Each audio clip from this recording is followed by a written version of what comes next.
Here we go now.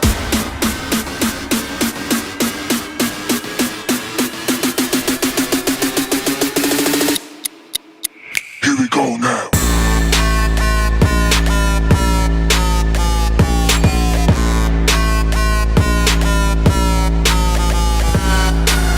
Here we go now.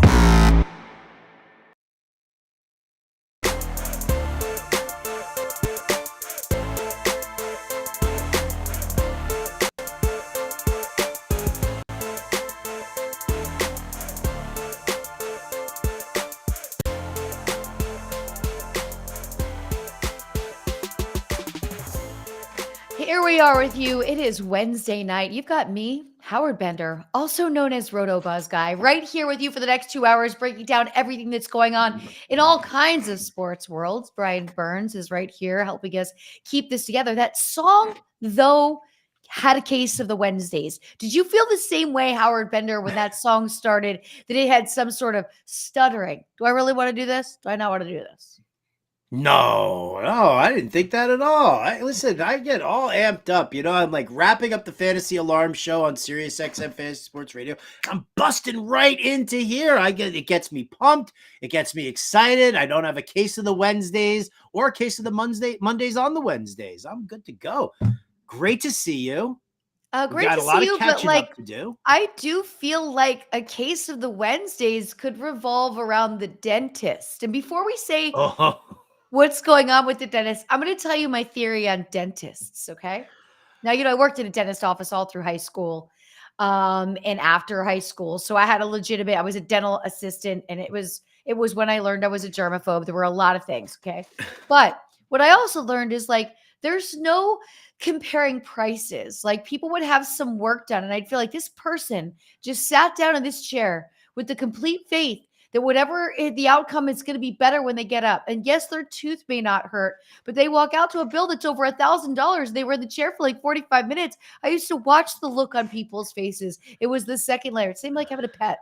You got to buy your pet back when you go to the vet. You are buying your pet back. There's no debating the price. So do you feel you agree with me on this, that the denti can do a little bit of crazy things? You get that bill and there's no breaking it down. On a personal level, there are a lot of dentists who I like. Okay. On a professional level, I am an anti-dentite. 100%. It's right? Seinfeld. It is brutal.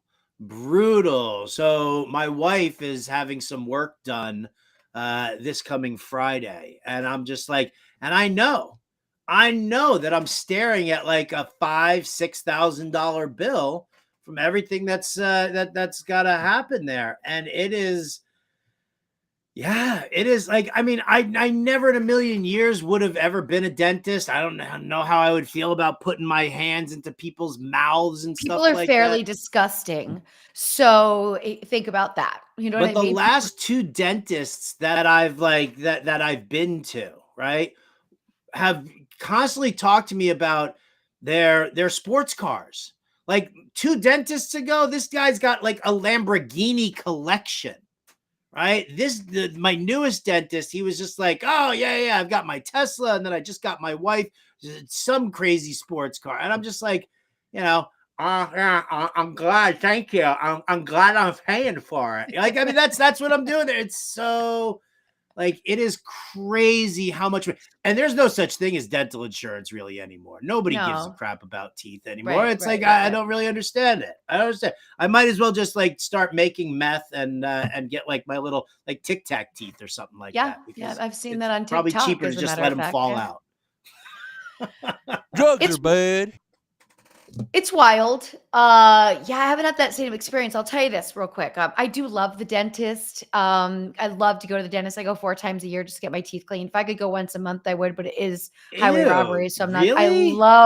And my dentist has this new high-tech machine that it just kind of puts this air. It almost is like pressure washing your teeth with the exact same temperature water that's in your body temperature, and you don't feel any scraping. You don't hear. This is new, but it's amazing. But my last dentist in LA that I loved, 15 years, he reminded me of Larry David. We would have these great conversations. He was a huge baseball fan. You know, in LA, you have to have 2 cable providers if you want to get Dodgers games because they're blacked out on one. So he would always be talking to me about like getting the second cable box for baseball season, you know. So when I was moving, at first, I was like, look, I'm just going to come back and see you when I visit friends. But then the pandemic happened and I realized I'm not going to be able to go back and forth. And I really miss getting my teeth cleaned. He's like, oh, don't worry about it. My best friend, my college roommate, also a dentist, is in New York City. I'm going to introduce you to him. It's going to be the same. It is like the same. I love both these dentists. I hate dentists. I do. I don't like going in there. I went in the last time I had to have a tooth extracted, right? This guy who was like, I don't know, man. Like, apparently it's a family practice, and I was supposed to go to the son, and apparently the father took care of me. I mean, this guy looked like Tim Conway doing a Dorf on Golf video, right? And you know, and I'm like awake as this is happening, and what do I like? I mean, I basically see this dude put his foot up on my chest, and he's like yanking, and he feels it breaks off. And I mean, I'm like, oh my God, I'm like witnessing this. I'm like, please, for the love of God, put me under. Let me not have to witness this happening. Like, it is, I can't stand the dentist, and I hate paying the bills. And that's the problem, because right now, I got that dental bill ahead of me, and the car's in the shop. Of course the car's in the shop this week. Why wouldn't it be in the shop this week, Lisa Ann? I don't know.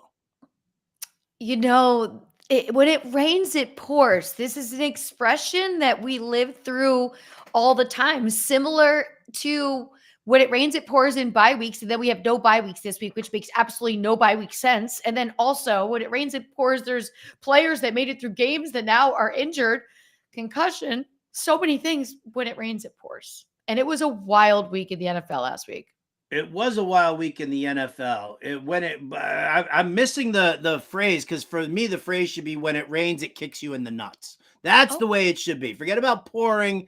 It's just a straight kick to the genitals for me. And you know what? It was kind of like that this past week with my betting on NFL Week 7. Like, some of those games, I was like, and I told everybody too in the articles, you know, over at fantasyalarm.com, I was like, this is not a week you want to bet heavy, and I wouldn't recommend it. And I'm giving you these picks because you guys want these picks, but I do not like this week at all. So I gave him that little fair warning there, and then and then it happened. And then like Monday Night Football was the same thing. I said it. I wrote this article about the 49ers and covering the spread and everything like that. And Kirk Cousins, he's 2-10 on Monday Night Football. And then as the day was going on, it all just kind of crept into my head. And I was like, if everybody's sitting here talking about how Kirk Cousins is 2-10 on Monday Night Football, with the way that this whole week went, wouldn't it just be a hoot for Kirk Cousins to throw for more than 350 yards and 3 touchdowns? And I said that on the Fantasy Alarm Show. I was like, don't bet my bet. Like, I think this is what's going to happen now. And I couldn't take it back, but I had to just warn people that was just, ugh. The only thing I got right on that game was the under. And believe me, when I was making the pick for the Niners, I had that moment where I was like, are you sure? This just seems too obvious. It's not about Christian McCaffrey. Why is all this news distracting you? And then I just did it because you're on a timeline. You got something else to do. But yeah, it was wild like that. I will say I've been throwing off people this week that have been talking about football because I'm like, Cowboys had a great week last week. And they don't get that I'm joking because it was their bye week. And so they're like, what do you mean? I'm like, we had a great week. We didn't play. For those of you in the room, of course, Better Boss has a toothbrush and a tooth. Jeff is in the room with us, and HoofTube says, are there more injuries this season, or am I in more leagues this year and it's hitting harder? When you're in more leagues, I know Howard Bender can test this. It does hit you harder because you're on more waiver wire. And you could get 3 on one team in 1 week. Wait a minute. What was that? Are there more injuries this season, or am I in more leagues this year and it's hitting harder? It's so funny because I think I write the article every single year, like week 4, week 5, where I'm like, I ask that same question. Like, are there more injuries this year than there have been in the past? Or, are they impacting me more than usual? I kind of feel like this is a year where, yeah, I feel like there might be. I don't even, it's so funny because it all just, from year to year, I'm not so sure. Why did you lose more players this year? Are you noticing more players that you have that are out? Howard, that was me reading somebody's chat. That was you I reading was somebody's reading someone's chat. chat. I said, HoofTube says, and then I read his Oh, chat. I'm We sorry. we went into a little radio blip there. These things do happen, especially a week as momentous as this. We're looking at NFL. We're looking at NBA. We're looking at NHL. Well, of course, college football always happening as well on Saturday, right? But then the World Series, okay? Baseball, your thing, more my thing, basketball. I'm super stoked. We got that NBA DFS challenge filled. This morning, I woke up, there were only 4 spots left, and I never tweeted it. People are on to me, man. They have the notification on when I put a challenge out there. They want to be in it. It You is a should see my great time. lineup, by the way. You should see my lineup in that. I think I'm going to win. We might have a very similar lineup because I used the DFS playbook at Fantasy Alarm today. I read all of John and Pemba's articles to make sure that I could make the best decisions, which Fantasy Alarm will always help you do. I'd like to shout out there to know that Ben Simmons was the leading assist carrier for the preseason. Okay. Leading assist. This kid is going to show us all that we missed him for 2 seasons, but it is a big time. Is There's a he? lot Do of you things going believe? on. Do you believe in Ben Simmons? I do. Because I mean, that dude's been dogged madly Yeah. over the last 2 years. Did you watch it? Preseason? Did you watch any preseason? No, I didn't watch any NBA You're preseason. gonna see. You're gonna see. Hey, Scott. Hey, Britt. Everybody in the room. Yeah. So one thing I want to bring up before we get into news and notes, because there's important things going on. Remind everybody about Fantasy Alarm. We of course have our underdog higher lower. There's the DK challenge that's going out on my timeline at the release, Ann. But this Mad Dog Russo had this bet. And that's why I brought up the World Series. So let's talk about this. We know how Doggy is all about baseball, but did you also see the flip side? The stern negotiation where he said, okay, you don't have to retire, but you have to walk around in a bikini. When was that? When did that happen? Did that happen before or after the Diamondbacks won? Like that's after. So it says Chris Russo agrees to Howard Stern's bikini punishment after the retirement backtrack.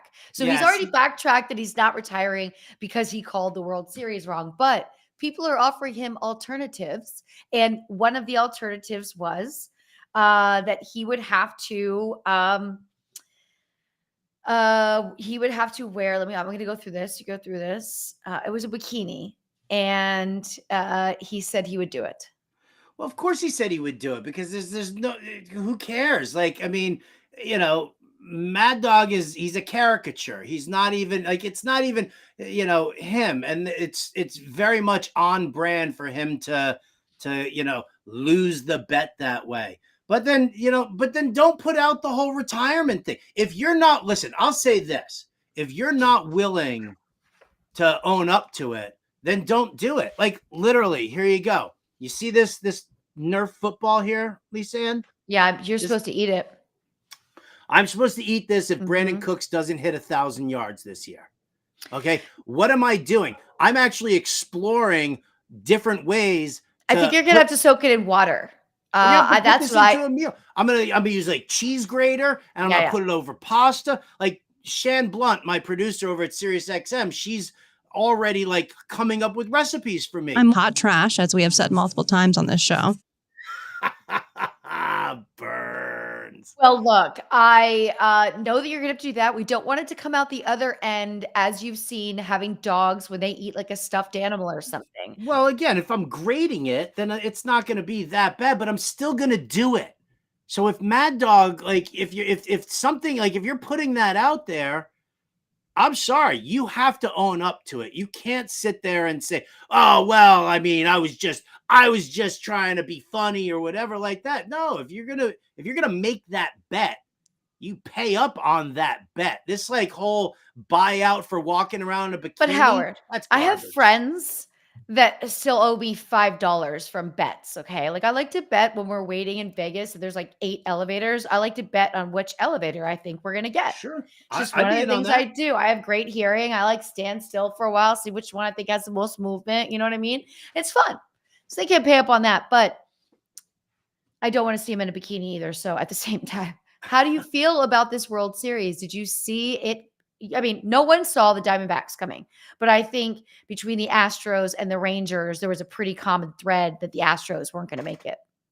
Yeah, I mean, listen, so much about this excites me. First and foremost, yeah, nobody had the Diamondbacks this year. Nobody. Everything that they put together this entire season, phenomenal. Torey Lovullo, their manager, just I mean, everything. Corbin Carroll, obvious NL Rookie of the Year. I mean, these things they all kind of came together, and so it makes me incredibly happy to see that happen. And I love seeing new teams in the series. The Diamondbacks haven't been in the World Series since 2001 when they beat the Yankees. Hence the reason I am rooting against them here in this World Series. But I've been in on the Rangers throughout this entire season. I think it was probably like, I don't know, like 2 months into the season, I was like, man, the Rangers, their offense, like the thing about it is like Josh Young and Jonah Heim, hitting 5th and 6th or 6th and 7th. They were giving the Rangers such a complete team. Like the batting order just stacked. You saw so many teams that like their top 3 or 4 guys were great, but then the bottom half of their lineup was garbage. And so, I was like looking at that with the Rangers and, so I ended up when the playoffs actually started, I bet the Rangers the entire way. Nice. I was getting plus money on it. Now all of a sudden they're minus 175 favorites to win the World Series. So I put it on what's what I put up at plus 390 the Rangers to win in 6 games. I like it, but this is a sports spectacular. There is so much to watch right now. We were going to get to your questions. I see them coming in over here. I have 2 fun facts for you. You're not really most important one first. Do you like gummy bears? Of course I like gummy bears. Do you know what I recently learned on TikTok? Oh no, are you going to ruin gummy bears for me? If you take a gummy bear and you put it in a, like, let's say you have like a Tupperware a dish with water and you put it in the fridge, by the next day, it will go from being this big to this big. Mm-hmm. My mind was blown. How did you already know that fun fact? I would have been doing that my whole life. I mean, not that I fascinating. Okay, that's not the most important. You never put a gummy bear in water before? No, sorry. Right. I really did. I did miss out on some really important activities in life. When did this start and where was I? I don't even remember how old I was when I put a gummy bear. I honestly, I don't even remember. You know what? When Ferris Bueller's Day Off came out, and you remember at the end, you watched like through the credits and Rooney, the principal, was like on the bus and the girl's like, "Do you want a gummy bear? It's been in my pocket. It's all warm." Like that, like sparked the gummy bear craze. Okay. Love gummy bears, eat gummy bears. So yeah, you drop them in water and watch them. I absolutely never knew that, and my mind was blown. You just blew my mind. I really I'm so happy for you. Yeah, I thought I was going to bring you something that was going to add value to your life. And again, I fail. You know what I mean? But I do continue to try. I thought you would have been super stoked. But of course, you know this by now. I know you're not a big fan of rap, but there's a song, and by the way, my life is rap music. Okay. So the gym, I listen to a lot of rap music. So and I love the lyrics and I love how ridiculous it is. And I just love it. So a lot of times I respond to people in sentences that are actually rap lyrics. They may or may not know it, but I do this on the regular. So there's this song by Notorious B.I.G. called the 10 Crack Commandments. And in the 10 Crack Commandments, one of the commandments is you can't get high on your own supply because you're not going to make money, right? I am sitting in an apartment with so much wine that I love, I really love. And I actually have to make these nights where I'm like, you are not allowed to have wine. You're not allowed to go take wine somewhere because I'm taking wine to spots that people do tastings and try it, see if they want to bring it to the restaurant. It's your Lisa Ann bottle Yes. that you Yes. made. Yes. Well, there's a whole warehouse of those and thousands more coming over on a barge. How do I acquire some? That'll come. But it's been the funny thing because my friends are like, how's the wine going? I'm like, every day I just wake up and tell myself, you cannot get high on your own supply. Okay. This is a business. Okay. So Drunk. that's I'm where drunk. that ties in. So again, you see, I do live very much of a rap life. Okay, here's what we're See, gonna do. that's why you like going to the dentist, because it gets rid of the purple teeth from drinking all the red wine. You mean the syrup? Oh, I thought you meant the red. Okay, see, the syrup would give your purple teeth. I brush my teeth an excessive amount, probably anywhere from 10 to 15 times a day. You have great teeth. I have But I brush a them. stick of I got like a stick of margarine in my mouth from like all those years of smoking and not taking care of myself. Yeah, listen, I'm vain as hell. Okay, I'll die trying. Okay, I can't even do a Zoom without brushing my teeth. I've become a complete weirdo since we started. I don't even know if I brushed my teeth today. Yeah, easily on my kidding. 15th time. Let's get through some of these questions before we tap a break. When we get back, we do have some new developments. We have some injuries that popped up today. We have some players that have already been ruled out for this weekend. And we put out our first DFS challenge of this season. I got all my lineup from the DFS playbook at Fantasy Alarm. Super excited to be back over there. You really have some specialists, Howard. Like Fantasy Alarm just has people who love a specific sport. Like I like to listen to Fensty talk NBA because he just loves it. He's so passionate. But we got a really long question from Dylan. So we want to help Dylan. Okay. Dylan feels like he has too much depth, okay? Which you are one injury away from not feeling that way. Not trying to be Nelly, negative, just trying to be realistic. Are you making moves at which position / kind of guy? He's got a 12-team PPR. He lost A-Rich, Anthony got Richardson. Stroud, Mhm. has Pollard. James Cook had a great week last week. Mixon, Herbert, Spears, and Hunt. Diggs, Ayuk, Hollywood. MT would be Michael Thomas. Am I right? Mhm. Gosh, you know this code. You have this code detector. Like you have this code ring that it gets these that I don't. I got to order one. And after Michael Thomas, Josh Downs. and Mark Andrews. Yeah. All right. So from the looks of it here, very strong at wide receiver. Diggs, Ayuk, and Hollywood Brown. That's a great top three. Josh Downs is fantastic. I mean, he's seeing mad targets right now with Gardner Minshew under center, and he's become like a really, really strong option. What I would do here is I would look to improve at the running back spot.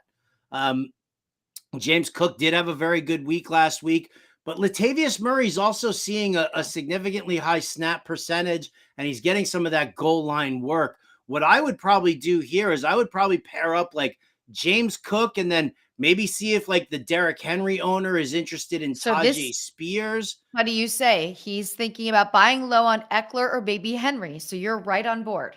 Oh, okay. Well, then don't buy low on Henry. Look to Eckler, and you know if the guy has Eckler and Henry, go for Eckler and offer him up like James Cook and Tajay Spears, and be like, here, you can handcuff there, and then you've got James Cook and he's locked in, and it kind of gives you better, and then throw in a sweetener there of Michael Thomas, right? Like just so it's Cook, it's Thomas.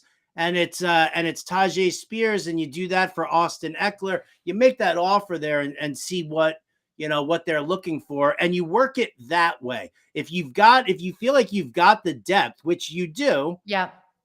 If you feel like you've got that depth, then make a 2 or a 3-for-1 offer to somebody else. Don't let them worry about who they're going to drop off their roster, but go at it with that kind of an offer, and I think. They'll probably come back and they'll ask you for a different player, but at least you're opening up the doors for negotiations.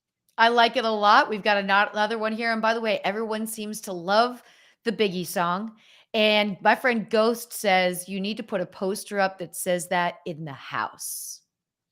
Don't get high on your own supply. Listen, I love me some Biggie. I love You me some do? Tupac. Okay. Ronus got me crazy into Papoose. Okay. Yeah. I So also love a lot of the new rappers that I know Ronus would never listen to, like T Grizzly, like some Memphis sounds, some Atlanta sounds. This guy Ski Mask that I just recently came about, like crazy. Yeah, it's a bizarre. I understand. We've got this one right here from Joe that says trade Cup for A-Chain and Jefferson. I have Diggs and A-Chain. I'm currently 5-2. Kudos to you, fist bump, for being 5-2. I thought I was going to be 5-2. I am 4-3. Doesn't feel as good. Here's the interesting one, because if you talk to John and Pemba over at Fantasy Alarm, he'll tell you that you never trade for an injured person. The big concern around Jefferson right now is if Minnesota kind of falls out of it, and whether or not they would say to him, you know what, just take the rest of the time off. Like, we're not competing for a playoff spot. Whatever. Like, I love the fact that they won on Monday night just because it kind of keeps that in play. But that's the reason. Like, if you're trading away an asset like Cooper Kupp, all right, you need to get something back that's helping you right now, because you're taking a huge component that you literally just got back. And you just got back. Yeah, and you're taking that away again. Now, maybe early on in the season, you were fine without Cooper Kupp, but now you're going to try and you're going to try and take him out with the bye weeks to take on two injured players who, aren't going to be, might not even be available to you for another 3 or 4 weeks. So, and may I also say this with Justin Jefferson? Look, the playmakers are making it happen without him. Jordan Addison played really well again the other night. When you look at what's the rush for Justin Jefferson to get back out there, especially if Kirk Cousins puts together another couple good performances. I'm in the same boat, and especially because this is two injured players. For one player that's playing lights out football right now on an offense where Matthew Stafford's just putting the yards up and getting Cooper Kupp the ball, I couldn't justify it. And you know what? You could lose all three of your matchups while you're waiting for one of these guys to come back. And then you're going to be in a deficit. And you're not even going to make it to playoffs. So, and you're going to face Cooper Kupp. Guess what? And it's not going to feel good. You agree with that? It's not going to feel good. Facing a superstar player that you just traded away for two hurt guys, and then you have to face that guy. Come on. We were talking about Cooper Kupp versus Puka Nacua just now on the Fantasy Alarm show, and I'm like, I still have to go with Cooper Kupp no matter what. He is the default. He's that's the gold standard of wide receivers is Cooper Kupp.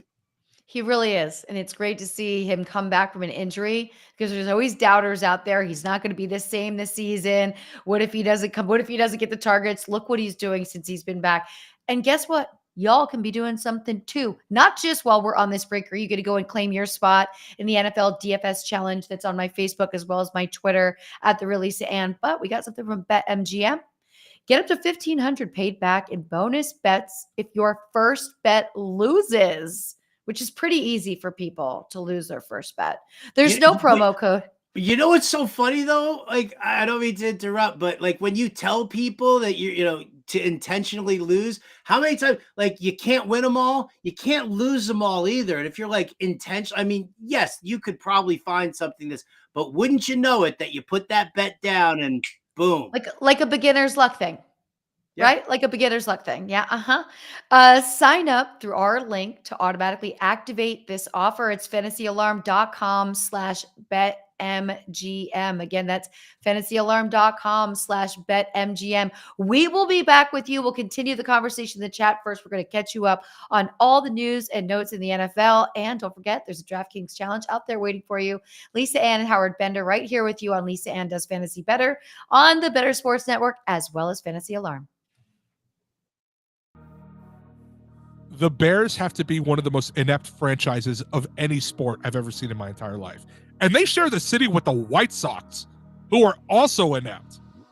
That is how bad the Bears are. I just don't understand how you can go your entire existence and the quarterback that wins you a Super Bowl is Jim McMahon.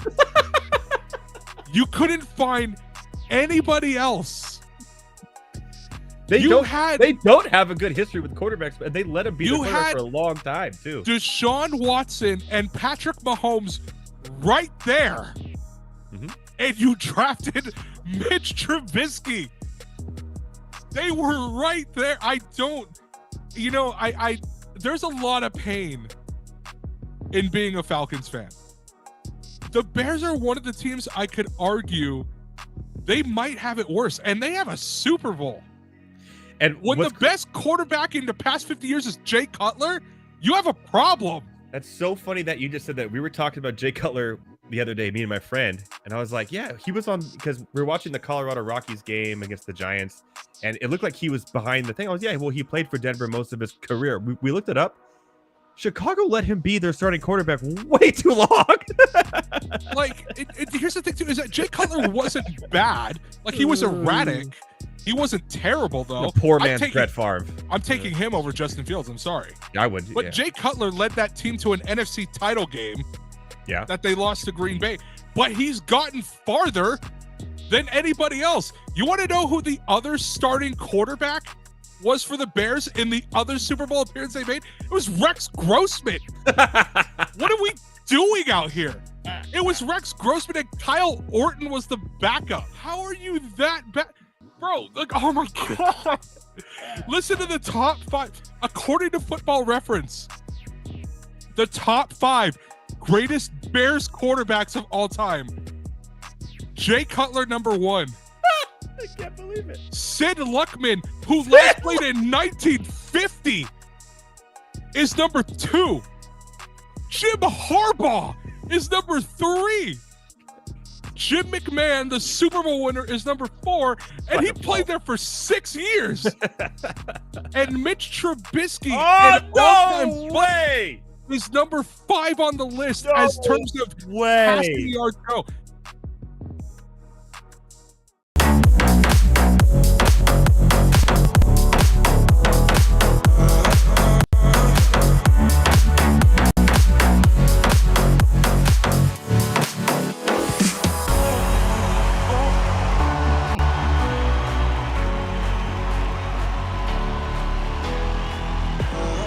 Well, that was energizing, part Peloton class, part like I was at a rave and wanted one of those big gummy bears at that very moment.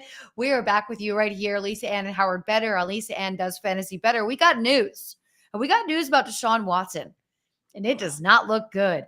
Cleveland.com's Marianne Cobbett believes that Deshaun Watson's shoulder might sit out in week 8 against the Steelers. His most recent MRI showed no additional damage to his throwing shoulder, according to the NFL Network's Tom Pelissero. I heard later this afternoon that there's some swelling and that he is most likely not going to play. He is. Kevin Stefanski came out and said later on in the day that PJ Walker was going to be starting for week 8. I don't think Deshaun Watson wants to play football. I genuinely. I don't want to think it's that. I don't want to think. I know you don't want to, but I mean, we've seen this before with players, right? That just, they really don't want to play football. Le'Veon Bell was like that. He didn't want to play football. Sure, and he didn't, and it's his biggest regret in life because he talks about it a lot on interviews. Right. So, but like Deshaun Watson, I can't. I mean, catfish the Browns into all of that guaranteed money. And I mean, there's no competitive edge anymore. There is no competitive edge. Like here's the thing though. I would rather know who's going to be in than be in a situation that I was in and many other fantasy managers were in last week, where you played Deshaun Watson. And how many minutes did you get out of him? Not very many. Right. Well, that's what I'm saying. I mean, it was a disaster. It was a disaster. And it was so funny because I sat on I was talking to Andrew Cooper on Sunday morning, and I said, would you throw Deshaun Watson into a DFS lineup just, for the upside? And he was like, no, you know what? He's like, Deshaun Watson at this point right now, who's to say he doesn't come out after 3 plays and say that he doesn't, that he's still hurt? Like, I get it. There's a shoulder issue going on here right now. But the MRIs come back clean. There's no structural damage, we're being told. Mentally, I genuinely think that he really hates what's going on. He goes out on the road and everybody just abuses him. Like abuses him. And you've heard hecklers in stadiums before. I mean, people buy a ticket and they think they can say whatever the hell they want. And it's gross. But whatever. Deshaun Watson, obviously he's up against that right now. And I genuinely think that, and you look at him while he's like on the field, even there's no edge anymore to him. And I just, for me, I've dropped him in all fantasy formats. I have dropped him in all, except for a super flex league where I've got him as a fourth QB. And I've held on to him there because I'm not just going to give somebody away if he does come back in a super flex league. But I mean, I'll say this. I see it a little bit differently, and I see that maybe he's seeing what we're seeing in his own mind, right? Having that much of an absence from the NFL at his age after playing consecutively since he was 8 or 9 years old, he lost the juice. There was a lot of negative energy out there. I don't care how much sage one person can burn. It's not going to change what he just went through. Wrapping your head around that, it was, of course, weird to everyone that he got the largest contract at that time, the way that he did. But that also puts a lot of pressure on a player. It's not the players. Like, look, it is up to all of us to ask for as much money as we're worth. If somebody's dumb enough to play it, then good. You know what I'm saying? So I feel like maybe even in his eyes, you see that he's like, man, these couple of years of downtime, my body aged. I've slowed down. I'm out of rhythm. I got more production out of Amari Cooper on my bench when the week was that we knew that it was going to be PJ Walker in there. I put him on my bench because I didn't know PJ Walker. Now, look, I'm happy to put Amari Cooper back in, but it's different. That's your quarterback. You're in a 1 quarterback league. You put him out there. You get 1 of 5 out of this guy. And you're like, man, who on my team is going to come through big for me right now to even balance out the loss that I'm getting at this position? So for fantasy managers, I see where you're at. If you're afraid somebody's going to pick him up in a multi-quarterback league, but I bet you if you're not, you throw him back out on the waiver wire, he's not going to be jumped at because other people are feeling the same way. As they should.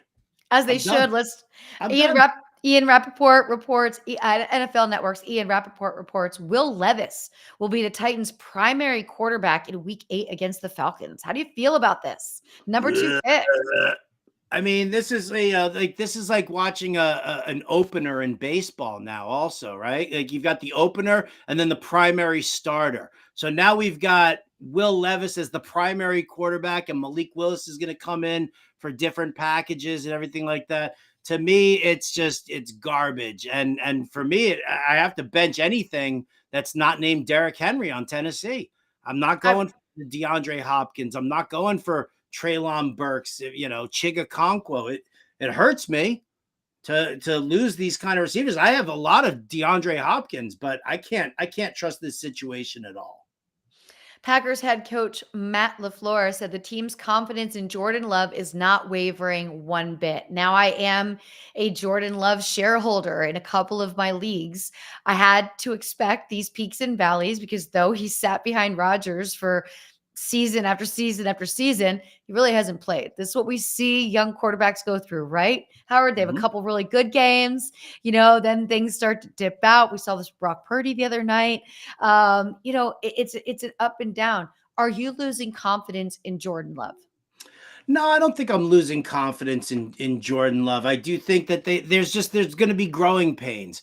One of the interesting things I found is that it's probably tougher for a backup QB to learn from a legend like Aaron Rodgers because he doesn't have the innate football acumen and talent level that Rodgers has. Like Rodgers is it's beyond belief, but Rodgers, he learned under Brett Favre. I mean, Rodgers was great. He learned under Brett Favre.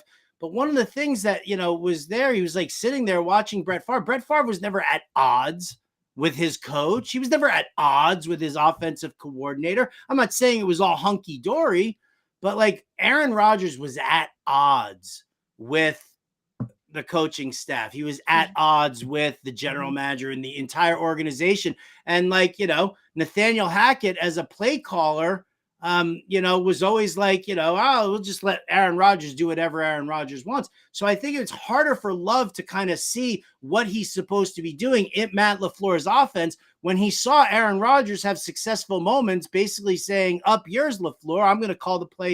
I'm going to call an audible here at the line. So I think that that's kind of created a difficult situation for Jordan Love, and it'll come. I mean, he's got good talent. He's got a good makeup in his head for football. So I feel like it'll happen eventually, but you gotta shake like all of that, like, all the negativity that came off of the Rodgers situation over the last 2 years.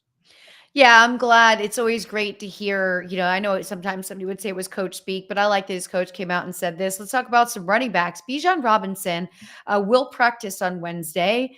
Headache. Now, I've never had a major migraine, but I've talked to people who have these. I'm sure you understand this as well. And that's what happened to Bijan during last week's game. Terrell Davis played the Super Bowl with a migraine so debilitating he couldn't see. He stood in the huddle. They called the play. They told him what direction to go. They blocked for him, and he did it, and he powered through.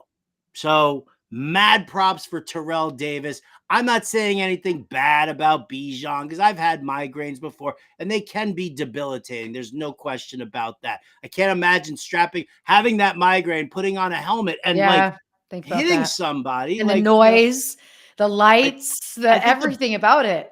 The big problem here in this situation is that he started feeling off on Saturday night, told the team about it, woke up Sunday morning, said he doesn't feel right, and the Falcons never reported on it. Arthur Smith never said anything about it, and that's a big no-no. That's why the NFL needs to look into it. Bill Belichick ruined the injury report for everybody by playing all these little mind games and shenanigans. So Arthur Smith, that's a big no-no from a fantasy standpoint. As somebody who had Bijan in a number of lineups, garbage move. Garbage.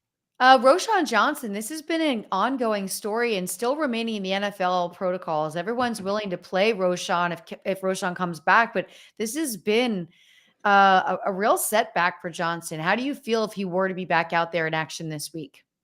I feel like if he's back in action this week, then it's fine. Then you can use him pass catching running back in this matchup against the Chargers, which could, turn into like some big back and forth.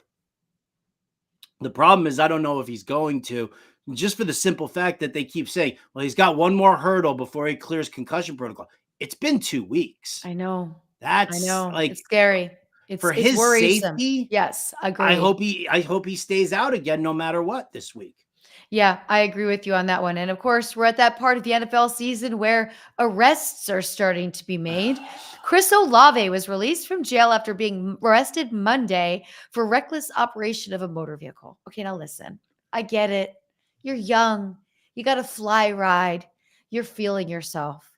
Please do these things on the off season when you have more time to go to court and handle the responsibilities that come with this.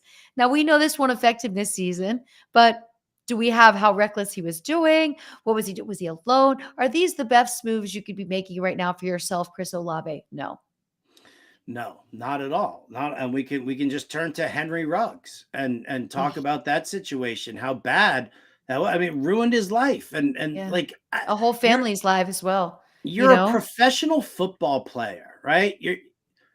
Have somebody drive you. If you wanna go fast, if you want to be Ricky Bobby, well then you know what?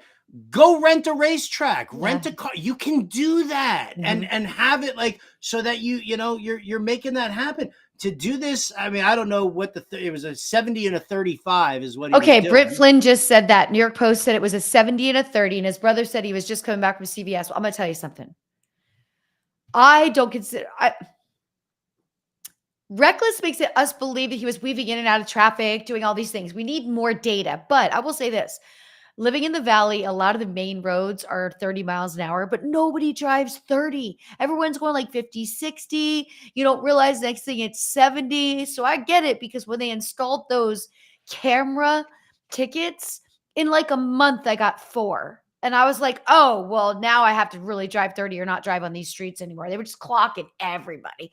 And you just mail them to you, $450. Hey, there's your photo. That was you. You were singing. You were having the time of your life with your car. Now you pay the fine.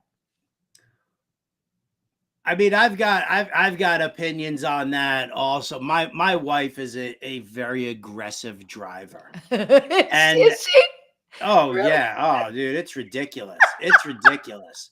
She's like, like when she gets behind the wheel of a car, it's a race to get to wherever she's got to go. And it doesn't even matter like where it is, to the grocery store, go to the, to the pharmacy, whatever it is. And I just, there are certain situations, and I guess maybe it also has to do with where we live in Northern California. It's a very touristy town, a lot of Sunday drivers out there, and she gets frustrated and angry about that and drives excessively fast. She'll like piss and moan about somebody who's like driving 45 like on windy 92, which is just a 2-lane, traffic going back and forth. It's like driving the Merritt Parkway. You're in the Northeast there. Look, I don't worry about people driving slower than me. I just always go with the flow of traffic. And unlike the main roads in the valley, I would just go with the flow. See, that's the thing. You're going with the flow, but like it's not like she yells at people for driving 45 in a 45. And I'm like, listen, it's a speed limit. It's not a speed suggestion. It's not a speed minimum. And this whole keeping up with traffic, I think is just a load of crap. I think it's a complete load of crap. It's not, who cares if you're keeping up with traffic? It's wrong. Well, and Chris as somebody who Olave pays the now car knows insurance, that it's wrong. Oh, she has points. Yeah. What do you think? She's like going to traffic school all the time? No. Anyone out there is still holding on to Zach Ertz, I'd like to let you know that the Cardinals have placed him on injured reserve. Good transition. And that is over. I did play him 1 week in DFS, and now our season together is over. One more thing here.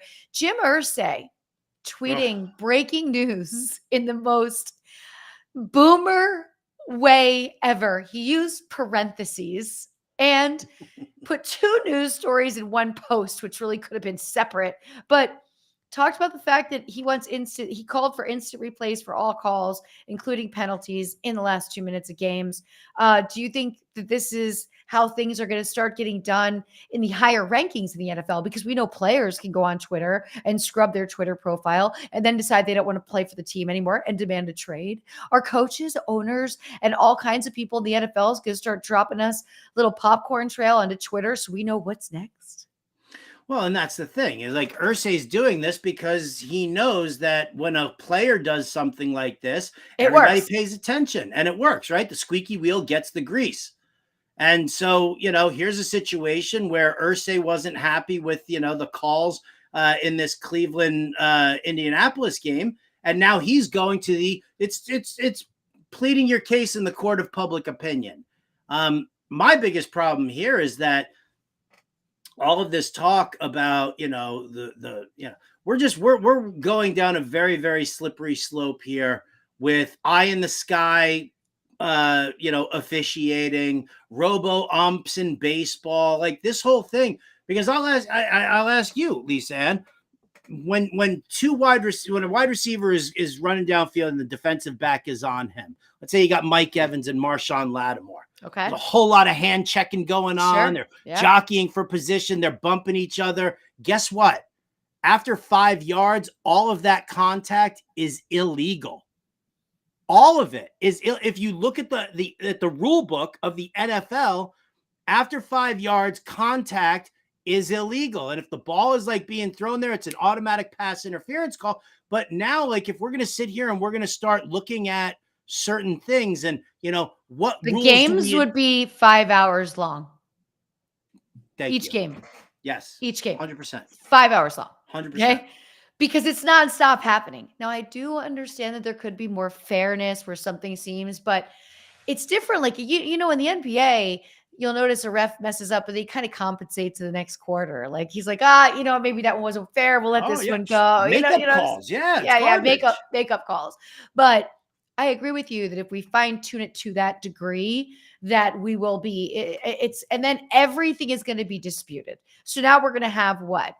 20 extra breaks a quarter to go through looking at every angle. We've got a drone now. We've got this camera inside this cone. We've got this guy over here that's still holding chains like it's 1976. We're still going to use that system, but we're going to go to drones and we're going to go to cameras. And it is something. I get it, but I just thought it was funny that Irsay did that. Let's sit over here for a second, Howard, because we do have some questions starting to pile up. And also, I like to be kind of like, that person at Best Buy, like the idea box person.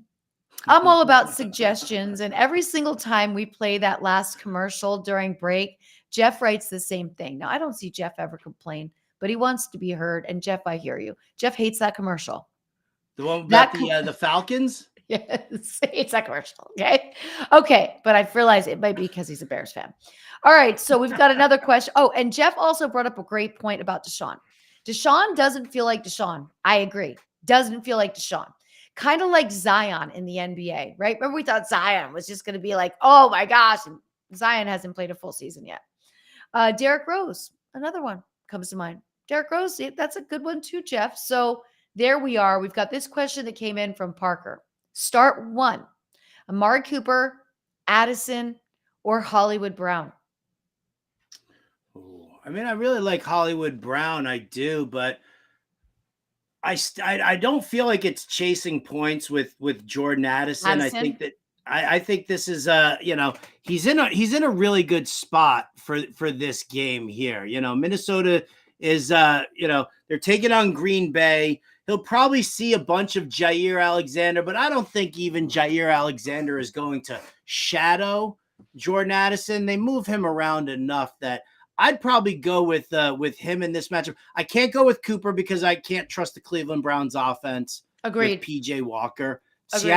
Seattle's got a good pass rush, so they're going to rattle him a bunch.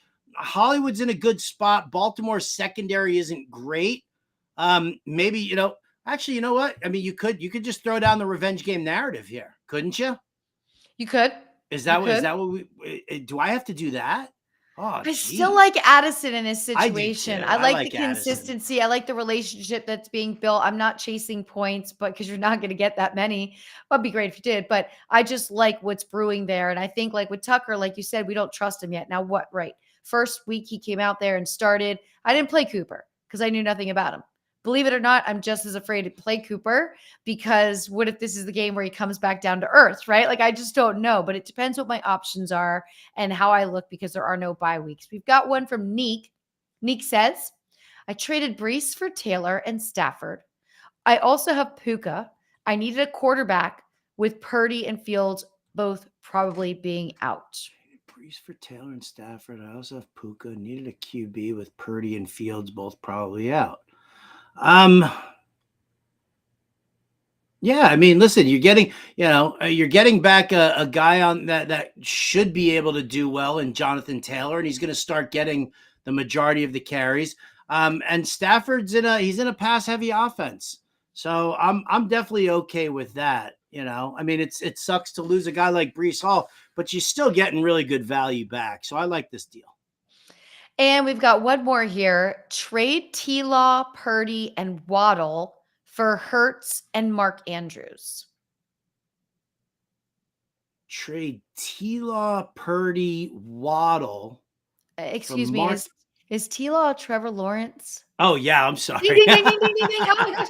I'm starting to get this game. Nice. Okay. Oh, it's great when they start throwing in like the nicknames and stuff like that. Or then they're just like, hey, should I start, Waddle or Zay? And then I'm like, Zay Jones or Zay Flowers? Like that kind of a thing. Yeah. All right. So this one here, I mean, obviously, like this is probably a super flex situation, I'm guessing, with the 2-for-1. I hope you have still 2 QBs like on your roster here, especially for the super flex, because I don't know, Philly hasn't had their bye week yet, have they?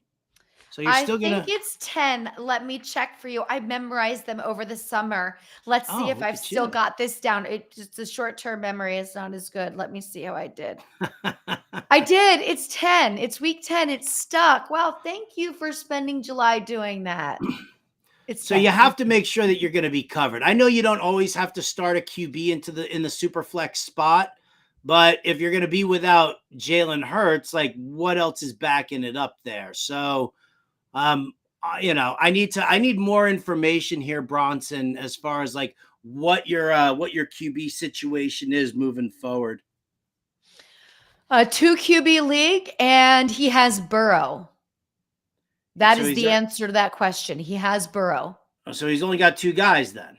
I mean, Mhm. Burrow's through his bye week, which is great, so that you can just use that. And I guess then if you're talking about it with that you don't have to start a quarterback into your super flex spot, was it 2 QB or is it super flex? Because if it's 2 QB, then that's a problem because you're going to need another quarterback. But if it's a super flex, then I'll say yes to the deal. Because you can always throw a receiver or Yeah, a you player can value throw in that in there. spot. And to have Burrow and Hurts as your 2 quarterbacks in a super flex league is pretty tasty. Pretty darn awesome. Just like it is if you go and you unlock yourself the Fantasy Alarm All Pro subscription. Unlike all the content for sports, including annual draft guides, get one-on-one expert advice in Discord, league sync, analyzing your matchups and trends in your leagues, lineup generator integrated with fan injections, daily and weekly rankings, value vault, position coaches, waiver wire, ownership percentages, projections, stat tools, build better lineups guaranteed. Get access to everything Fantasy Alarm offers. Go all pro now and save an extra $100 when you unlock all access all year. Use promo code LOCK at fantasyalarm.com/lock. Again, that's fantasyalarm.com/lock. We've got our higher lowers. I put mine out there already on the X. I still call it Twitter. It is the X now. Get that through. Got to memorize that. We're going to go through and ask all of you in the room what your thoughts are on these. This is all over at Underdog Fantasy. We will be back. You're listening to Lisa Ann Howard-Bender right here. Lisa Ann Does Fantasy Bettor on the Bettor Sports Network as well as Fantasy Alarm. From the Hometown Hero series, Zach Parise. That is a very nice card, and that's one I'm probably going to have to organize a little trade ski with you because I would actually like that card. I mean, you got downtown Newark in the background. I mean, Newark has never looked so good. No, it is not. We'll put that back up on the screen. I just want to have a penny sleeve ready, and yes, we can absolutely work out a little trade ski for that because that belongs in a Devil Fans collection right there. I'll trade you the Braden Schneider rookie card for it. Done. There we go. The first card-for-card trade on Rip and Riff history. And it was that easy. It was that easy. That's because, you know what? Because neither one of us are jerks. And it's the same thing when we try and do fantasy trades. Like, we don't try and screw each other. We have conversations. If there's a fit, there's a fit. If it's not, it's not. We don't try and, like, take the other one over the barrel. So there you go. In a penny sleeve. Hometown hero, Zach Parise.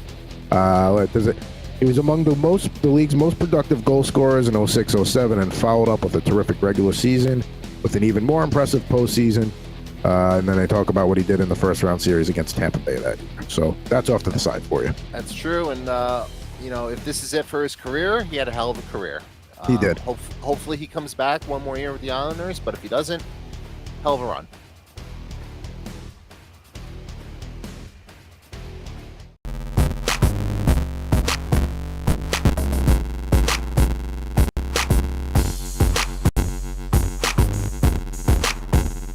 Popping and locking over there? Remember that one? Remember this one? We did the clock and then went all the way around. Okay. Thank you all for being here with us. Can we pull off one of these? I think we could. I mean, I look, we can do whatever we want. Okay. Ready? Here you go. Wave, You we do it. Ready? I'm going to start. Okay. I got it on my end. Okay. Oh, other side. Oh. You got to start with, no, you got to start with, Oh. Okay, that went very poorly. We was see your horrible. questions coming in. It was absolutely horrible. Look, in reality, you can't be good at everything. I tell myself that every day. Every time I mess something up, I say, you know what, Lisa, you can't be good at everything. Everybody in there, we see you. We will get back to your questions. But first, it's all about Underdog Fantasy. Play Pick'em on Underdog Fantasy by choosing higher or lower on 2 to 5 of your favorite player stats. I picked 5 today. 3 correct picks, 6 times your entry fee. 4 correct picks, 10 times your entry fee. And 5 correct picks, 20 times your entry fee. Choose from NFL, NBA, MLB, NHL, and more of your favorite sports. All you need to do is sign up at fantasyalarm.com/underdog with promo code BETTOR. And remember, it's BETTOR, not EOR. Just remember that because I'm going to say better, First time depositors get 100% match up to $500. And we're going to go right here, right now. We're going to do yours first, Howard. Since mine have already been out there in the universe, we're going to do yours because it's kind of mysterious. Your first one here. We got Mike Evans, 60.5 receiving yards. What do you say on this one? And what do you all say in the chat? Higher or lower for Mike Evans this week at 60.5? Howard? I mean, I look at this one here and I say, all right, Mike Evans going up against the Buffalo Bills.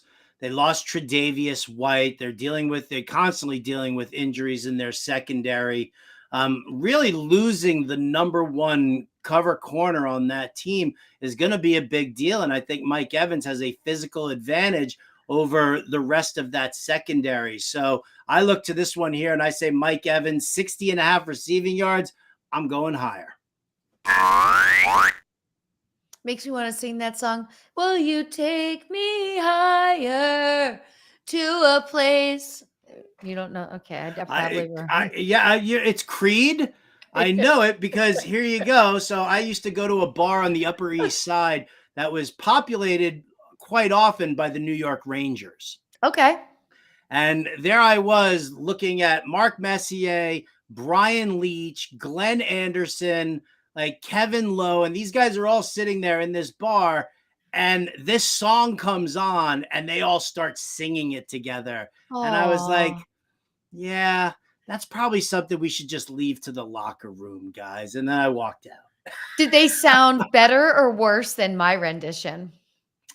They, of course, sounded worse than your rendition, Lisa. All right. I feel good about that. Everyone in the room is agreeing with you because you're a smart man. Everyone's going with the higher on this one, which was at Underdog Fantasy. Mike Evans, 60.5 receiving yards. Let's go to your next one. Josh Allen, who, by the way, my super in my building is a huge Buffalo Bills fan, and he gets so sensitive. He's like Jim over the Cowboys. And so I prod at him like all the time. And like, I also give him fake news sometimes about trades or something. So mean. Well, you know what? The guys at the front desk that everything works here, they love it because they really can't do it because he's their boss. So they'll feed me with stuff like, Lance is really upset today. It's really, so I've been really psyching him out. And so when I saw this, I was just going down to get packages. I was like, I hope I run into Lance because one of the smartest people I know says that something's going to happen. So this one is Josh Allen, 0.5 of an interception. Everyone in here? Josh Allen, 0.5 of an interception. Howard has an idea, and that's why I want to throw out the bad news. It is bad news, I guess. Josh Allen's thrown at least one interception in all but one game this season.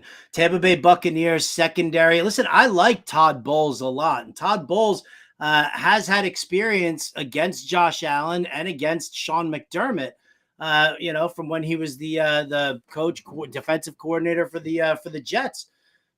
Tampa Bay is like right in the middle. They have 6 interceptions on the season.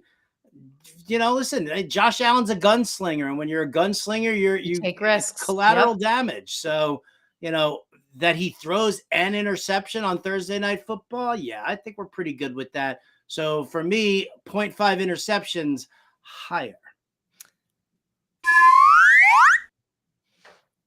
I went right downstairs and I was like, yo, you want to bet on your team? You definitely need to bet on this because it's a lock. He's like, what is it? I said it in front of everybody. I said, you're going to bet that Josh Allen's going to throw a pick because that's what he does now. And he's just like, wow, your Cowboys are so bad. But I said, I don't get all defensive. And again, my Cowboys played great, had a great week last week. And he just looks at me like I'm an idiot. All right. You also had one that I had, but since I had to pick 5, I wanted to stick with this one as well. But I think we see it very differently. So I put the same one on here. It's Derek Carr. Derek Carr, 238.5 passing yards. For all of you here in the chat with us, which we're so happy you are you going to go with Underdog Fantasy? Are you going higher or lower on Derek Carr, 238.5 passing yards? Are you asking me? I am. I mean, if I am asking you. We're on opposite. You just said we're on opposite sides of this. So one of us is higher, one of us is lower. I'm going to say higher for Derek Carr. I have very little confidence in this in the secondary. I don't think they've got good pass coverage on the outside for the Indianapolis Colts. I know that what's his name? Cornerback Juju Brents. I think is his name, and I think he's doubtful for this week as well. The thing about it with Carr is that Olave is a great target. Michael Thomas has been very, surprisingly reliable and just kind of like good soldier type guy. Alvin Kamara with double-digit catches in 2 out of his last 3 games.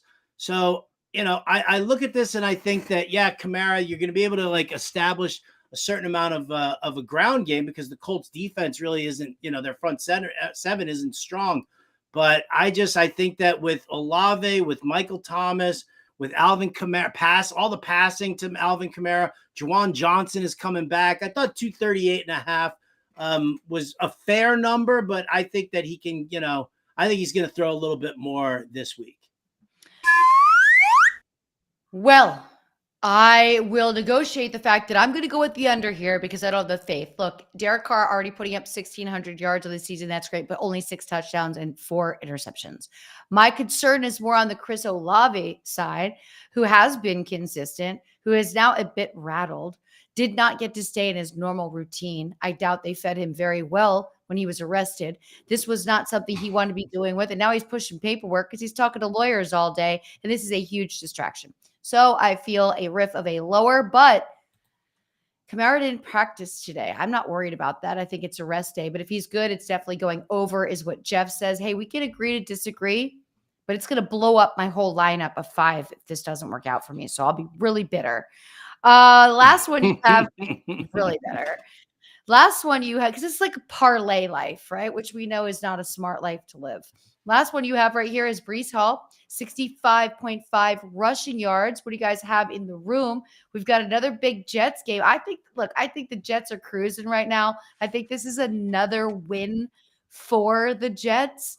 I think the conversation is going to be so incredible in New York next week because we've got New York on New York crime happening. We've got the Jets taking on the Giants.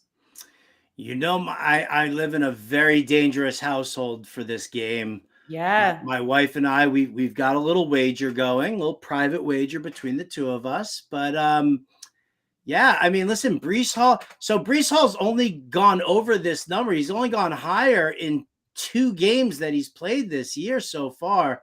The thing about it is, though, is that it's the run defenses that he's gone up against. And when he's against the soft run defense, man, Robert Saleh rides him like a pony. And I think that, the Giants are giving up like the 5th most rushing yards per game on the season right now. I think that's just the best way to attack this Giants defense is to just run the ball right at them. I think we're going to see a very heavy game here for Breece Hall and allow that to open up the play action. But again, Jets Giants, I mean, this is a big one. Robert Saleh is the type of guy who really wants to win this game for the rivalry aspect to it. And I think he's going to utilize Hall in every fashion. So I say higher than 65.5 rushing yards. I'm with you on that one. So, Aaron Rodgers actually is in the line of communication. Now, he's not the direct line into Zach Wilson's helmet, but he throws ideas out to the team. So he's like doing everything you wanted him to do to the limits of what they will allow him to do. They won't let him be directly in his ear. They should. I agree, but I just think it's great that he's doing it. And his movement and his recovery at this pace is like just next level. All right, let's go to mine. Now, a couple of them, I have personal reasons here. Number one, George Pickens. Had to let him go, Howard, because I was dealing with Mageddon and injuries. He was the player I liked the least out of all the choices I had to make, but I still liked him. Do you know what I'm saying? Like, I still know. liked him. It's like, I'm full. I really want to eat all 5 of those desserts, but I'm only going to eat 4. So now I know this is going to be a big week. So it's George Pickens, 53.5 receiving yards. Of course, I believe that he's going to go higher. Reason being, because I dropped him. Okay. All right. I mean, if he's out to get you, he's out to get you. Pittsburgh's in a very interesting matchup here against Jacksonville. And yeah, I mean, listen, for your sake of your picks and your parlay, I hope this happens very much for you. I think this is going to make you sweat a little bit. Like the Derek Carr one's going to make you sweat a little bit. This one's going to make you sweat a little bit too. Well, are you saying you think it's going to be a lower? No, I think it's like right near this number here. So I think it can go higher. It should go higher because George Pickens has that big play ability. He can catch 4 passes and amass 70 yards, without batting an eye. So it's a question of, are the targets going to come his way? Will they focus a little bit more on Deontay Johnson? So I'm pulling for the higher here. I was like, where's my Brian? Before we go into the next one, I want to talk to you about Najee Harris because I know there was probably a time in your life 3 weeks ago where every single question was, do I drop Najee? And now is the great example on why you don't. You mentioned this is an interesting matchup, but also we're forgetting that the Steelers are starting to get out of their own way. It was a horribly slow start, especially for Najee, right? Now we're seeing some consistency.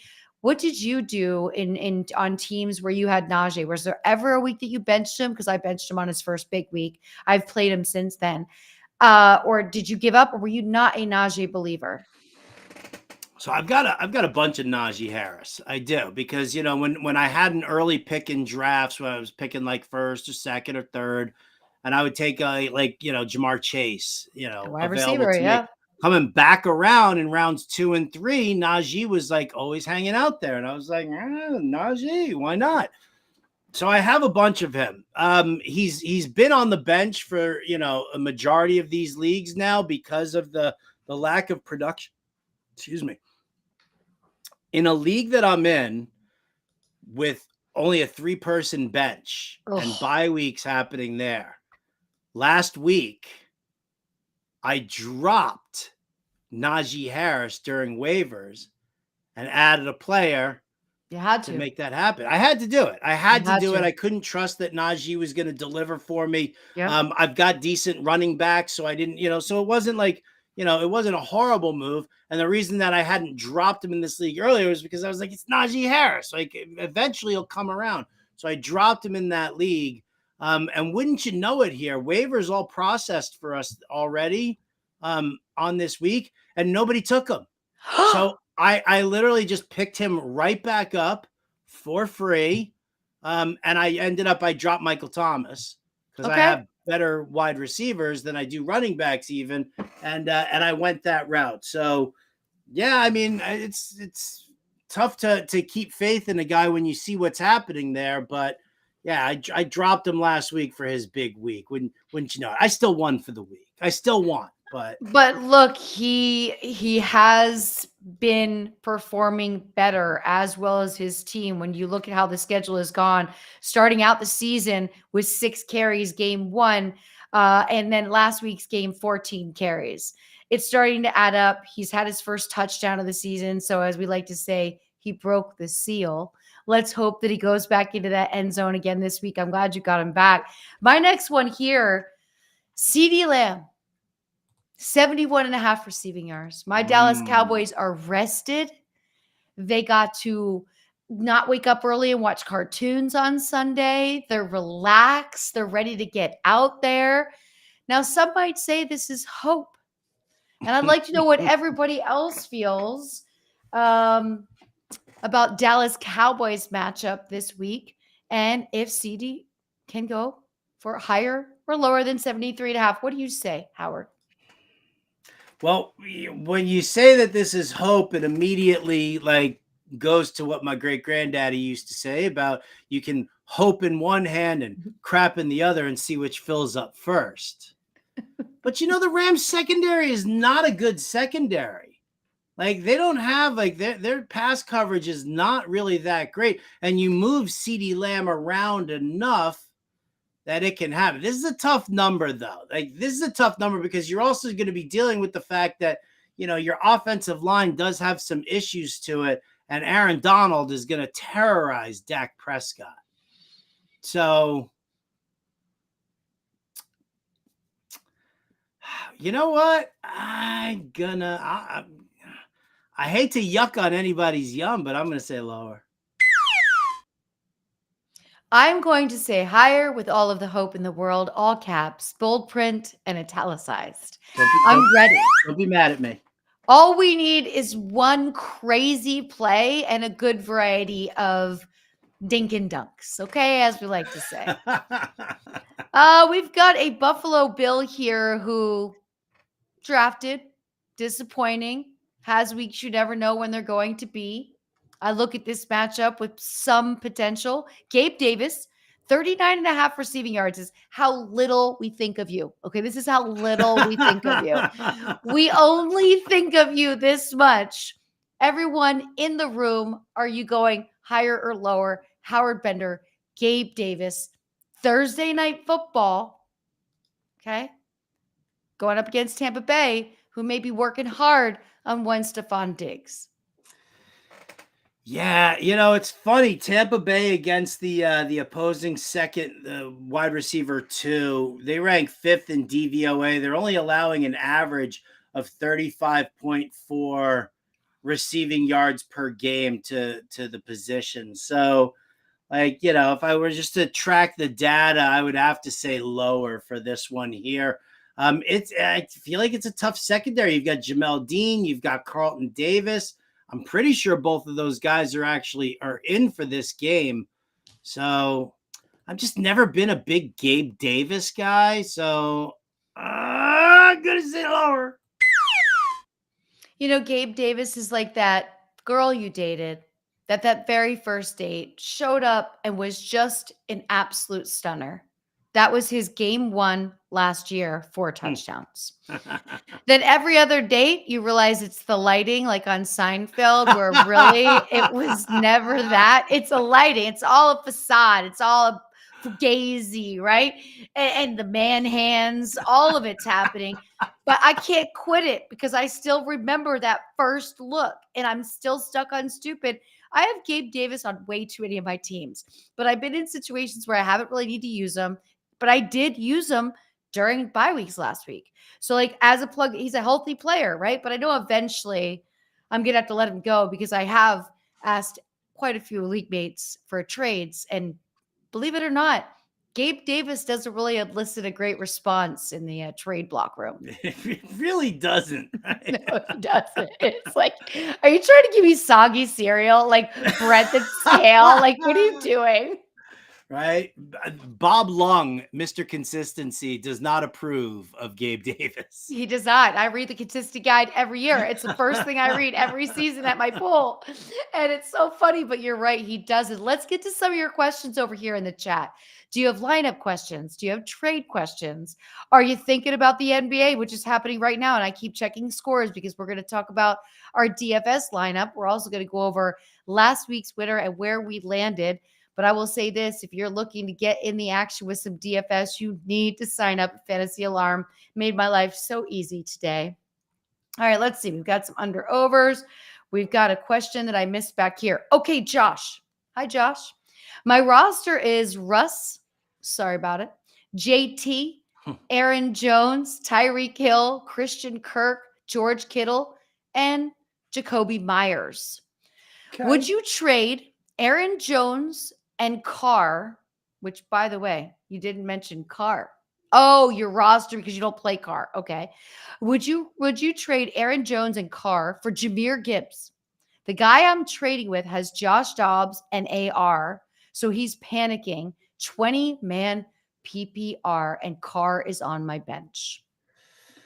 I mean, I'm fine trading Carr. I don't think you want to trade Aaron Jones, though. I mean, I think you're giving up too much because let's not forget Jahmyr Gibbs, while he's temporarily got the stamp of approval from Dan Campbell, we don't know what his role is going to be once David Montgomery comes back.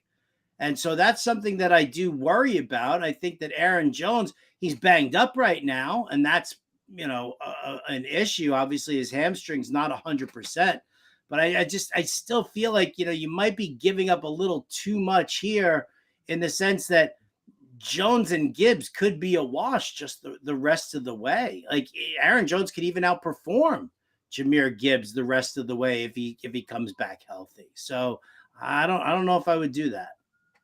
We got Yo Adrian in the room. And I feel bad that I did that because I know it's low-hanging fruit and everybody with the name Adrian has to deal with that all the time. But Yo Adrian has a question. Are you going to play Pacheco or Travis Etienne? It's a PPR league. Oh, I mean, that's tough. You loved Pacheco last week, but you don't love the matchup as much this week, do you? I do actually. I think the matchup for Pacheco is just as beautiful this week as it was last week. I mean, the Denver Broncos are atrocious on defense. It's the worst run defense. They're giving up the most rushing yards per game on the season, double-digit rushing touchdowns allowed. So I kind of dig more on Pacheco this week, even than I did last week. Now, I mean, Travis Etienne in a PPR format is rock solid. So, it's Pittsburgh, TJ Watt, decent front seven. It's the secondary that worries me for Pittsburgh sometimes. I mean, if I had to pick one or the other, I guess I would probably pick ETN only because I know that he is a very strong focal point in the offense and it's a good matchup. It's not the greatest matchup. This one here with Pacheco, you still have Pat Mahomes who loves to throw the ball. Yep. And Andy Reid likes letting Pat Mahomes do what Pat Mahomes does. Yep. So if you have to go one over the other, I'll probably lean ETN in the PPR format, but I still do love Pacheco this week. I completely just had a flashback memory that we have not discussed how amazing it was for both of us when Taylor Swift and Brittany Mahomes have established a touchdown celebration handshake/dance. If you recall, when I first brought this up, I said to you, I just wanted to see them in the box together, hanging out. In the first game, Taylor Swift was actually with Travis Kelce's family, wasn't with Brittany Mahomes. Now they're besties. They have a shake dance thing. How do you feel about it, Howard? Listen, I love it. And I'll tell you what, Taylor Swift is living her best life right now. Because think about this. This woman did not have a normal upbringing. She did not have a normal time, in junior high or high school, probably because she was like touring and putting out albums and doing her thing.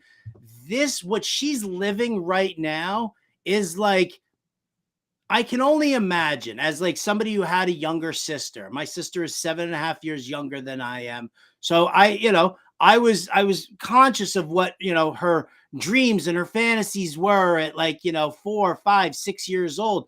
Like this to me, this is Taylor Swift right now, like marrying the captain of the football team, being in love and having babies and doing like this beautiful, wonderful life. She's hanging with the cool kids at the cafeteria now, right? Because, she's like hanging out with Brittany Mahomes, who's like, Patrick Mahomes' wife now. And like, so like, I feel like this is like Taylor kind of living that 6-year-old girl's fantasy right now, and she's all in for it. I saw a TikTok the other day of Travis Kelce getting tackled or getting banged up, and Taylor's reaction was like, "Oh my god!" And the girl who like is TikToking this, she's like, "My girl's in love. You can see it." So I'm 100% in for it. I'm 100% in too. I also think of Taylor as just such a powerhouse and how hard she works. And I'm sure her brain is constantly going, and she's managing thousands of people since she does put her tours together on her own with her family and doesn't have a tour manager, does all of this stuff. Seeing her in the box, watching the game that we all love, being around sports people, sports families are just great people. They live for this, right? Our whole world stops. It doesn't matter what's going on anywhere except on that field. And it's been fun for me to just watch her. And you're right, the fantasy too, it's all just the cutest thing ever. But I'm like, she's leaning in and living. This is probably the most normalcy she's had, even though like Travis Kelce did have to buy a whole nother house because the paparazzi and fans were so obsessive that he now has to live in a gated community. Jason has brought up on the podcast, he's a little bit concerned about how overwhelming this is because Taylor's fans are like next level fans, but it's the cutest thing ever. It's added an element, but for me, I admire her as an entrepreneur, a business, and everything that she is. And to see her just kicking back and watching games makes me feel a lot less guilty about being on my couch watching games. I lost a bet to Dan Servadidio on the Better Sports Betting Show, right? Like the question was will Taylor Swift be at this week's Chiefs game? And I was like, no, she's not gonna. It's not a primetime game, blah, blah, blah, blah. I wasn't like diving deep into it. And I got, I nowadays, I know that she's around for like 3 more weeks. And then she was on tour. Her international tour. Yep. The day before the Super Bowl, she's performing in Tokyo. Like the day after the Super Bowl or 2 days after the Super Bowl, she's supposed to be in Argentina. So like I got this whole like thing down, but I lost that bet. And the bet was that you had to purchase some sort of Taylor Swift garb. Swag. What'd you buy? So she's got this like really cool ass, like, like darker purple, like a plum colored, like tie-dye almost t-shirt. And I was like, boom, there it is. I'm happy to buy it. I am happy to, and wouldn't that be great if everybody showed up at games wearing her t-shirt? I mean, we could all do this. Yes. There's a t-shirt out there right now that I saw at the Fish shows in Colorado, because what happened was so Fish was playing in North Carolina, and this crazy torrential storm happened and electrical problems and whatever, and this and that. And it was like kind of, so they were evacuating everybody, and Fish just, they were told to get off the stage and whatever. Fishman, their drummer, is sitting there, and he's standing there. And what does he do? He says into the microphone, he's like, Taylor wouldn't leave. And they show, and so like now it's like, then all of a sudden you see like video of Taylor Swift performing in this torrential rain and stuff like that. So now there's a t-shirt out there that's the original, it's the Fish logo, but instead of saying Fish, it says Taylor Swift. It says Taylor Swift in there. So I was gonna buy that one there, but I was like, that's not real Taylor Swift swag. So I have purchased that t-shirt, and I'll be happily wearing it. Wait until you wear it. I'm super excited about it. I love all of this going on. Now, James has a question. Sure. James, hey, Lisa and Howard, happy to be back in the chat. Great to see you tonight, James. Always like to have you here. My first question is that I'm considering trading Austin Eckler in several of my leagues. Which running backs should I target for a trade offer? I mean, just, any high end. Well, see, here's the thing. You can't trade a running back straight up for a running back, because if you're doing that, you're basically saying that your running back that I'm trying to acquire is better than the running back that I'm trying to give you. I think that guy's going to be better. So when you do a 1-for-1 deal like that, it's very tough to do. If you're lacking at another position, then trade Austin Eckler for a lesser running back, maybe like a Joe Mixon, who everybody seems to be down on, and then get like a little sweetener in there. Get like a bump at tight end, or a bump up at your wide receiver 3 position. Do something like that. Because if you're looking to just trade up, straight up, I mean, you're talking about you need somebody to give you I mean, I'm trying to Saquon Barkley. They're gonna have to give you like a Saquon Barkley. They're gonna have to give you. So funny. There's really no like Kenneth Walker. It's hard to do a comp right now on Austin Eckler, right? It's really hard to do a comp. But if you went to somebody and said Saquon Barkley, they would not see that as that's a no. You know what I mean? That's a no, right? I don't know if some people would think that that's a no, because I think a lot of people just sit there and they look at Austin Eckler and they think about just what he's done in the past. They're not understanding the fact that it's not about just coming back from the injury. It's about Kellen Moore's system. And you can attest to this, Lisa. When Kellen Moore was your offensive coordinator, how many times did you get angry week after week about not seeing Tony Pollard more active in the passing game for the Dallas Cowboys? And that's what's going on right now with the Chargers, is that, that's just not Kellen Moore's thing. He wants Justin Herbert to sling the rock downfield. He doesn't want check downs to the running back. He doesn't want design screens. So maybe Austin Eckler has 3 or 4 catches in a game, but this is not like Alvin Kamara seeing double digit, targets at all. So that's the worst part is very similar to Tony Pollard. Excuse me for interrupting you. I think and the fandom as a Cowboys fan. That Austin Eckler can handle those targets. You knew that Tony Pollard could handle those targets.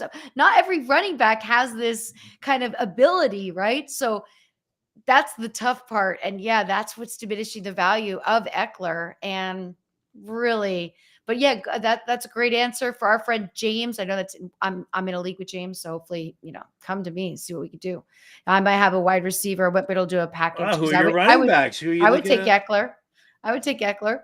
All right, we got another one right here. Jeff wants to know, Geno Smith or Bagent? Is it Bagent? As in Secret Bagent Man. That's a great nickname. Secret Bagent or not so secret Geno Smith. Who would you start?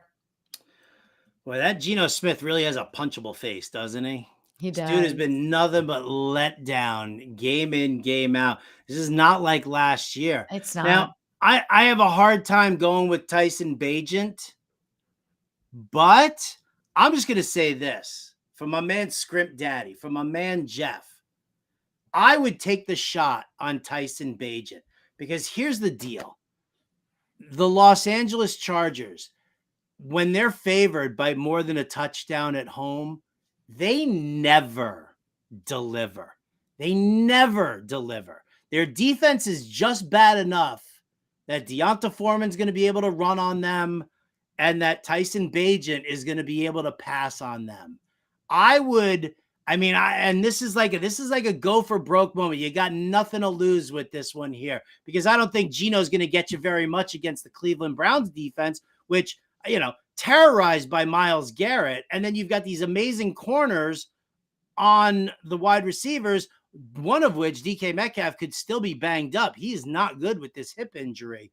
I think Bagent, I think this is the matchup that I think everybody's like, Chargers at home. Justin Herbert's going to rebound. The Bears suck compared to Kansas City. And I think that Bagent keeps this game close enough for it. And so I'm going to do that. I would do that if I were you. That's my call. Roll the dice with it. It's not going to feel good, but you just got to lock it in there and look away and just wait till the games start. We're going to look away real quick for a break. When we get back, we're going to recap last week's DFS challenge. That gives you and I time, Howard, on this break to tinker with our stuff and pull up our lineup from last week. Let's see which one of us ended up closer to the top. Okay, this is exciting. We'll tap in with our DFS NBA challenge, which again filled my lineup using Mpemba's work in the DFS playbook over at Fantasy Alarm, which you want to do as well. We'll be back. Lisa Ann and Howard Bender right here. Lisa Ann Does Fantasy Bettor on the Better Sports Network, as well as Fantasy Alarm. Of the NHL games, I had a conversation with Coupe A Fiasco yesterday when we were producing High Stakes, and he was talking about playing video games. And since he covers fantasy football, I said, hey, are you going to be getting the new Madden this year? And he goes, yeah, I don't really play Madden. I play NHL. And that tells you, and it really does, that I do feel that the NHL game is better than Madden. I feel like Madden is overrated. The NHL game is so realistic. I don't know if you guys saw the trailer and all the new additions that they added to this game, but it really looks good. I tried finding all the games that I had of NHL, and I thought I had a lot. I only have 4 of them. And that's because I used to live with my my roommate and good friend who, you know, got me into hockey, and we would play most of it in his house. So he has most of the games, but I do got 21. There you go. I got Okay. NHL 18. We got Connor McDavid up there. There you go. NHL 12, I think, was the start of the, you know, new consoles for me. But the big one, Okay. the holy grail of NHL games, NHL 94 Oh, there for you the go. Sega I mean, Genesis yeah. right there. Look at that. Look at that beautiful cover. Look at it. Looks like a VHS tape. That's how good this game was. No, let me stop you right there. So people, VHS tape, if you don't know, it's this like rectangular black plastic with the magnetic tape on the inside. Tape's this big. You put it in something called the VCR. For a little while, there was something called Beta that didn't last too long. Look at this cartridge. I mean, they're not cartridges anymore. They're either discs or those little memory cards. But man, that thing is thick, right? And You don't and even then need a cartridge or a disc anymore. You can buy the digital version. You digital can- version. Any And of then you that. got Ron Barr on the book. I mean, he used to Oh, be yeah. always in the intro telling you about the team and what was going to be happening in the game. So NHL 94 is by far my favorite game, sports game. I love that game.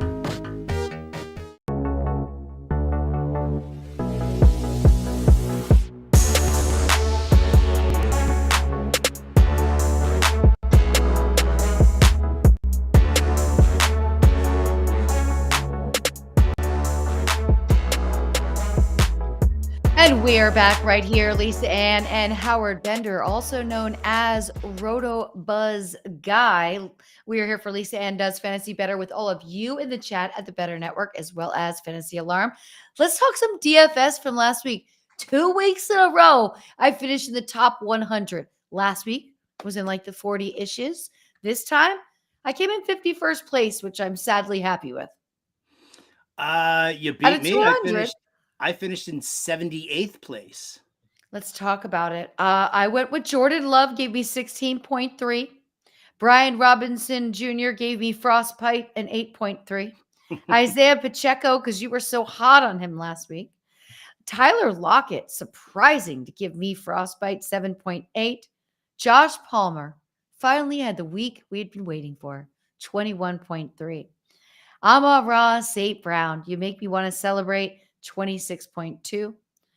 Kyle Pitts, I desperately went back to the well, a 7.7. Kenneth Walker Jr., because you could not stop talking about him last week, Howard, 16.1. And the Chiefs defense gave me a little flame with 10 points. So my total was 129.7. What say you?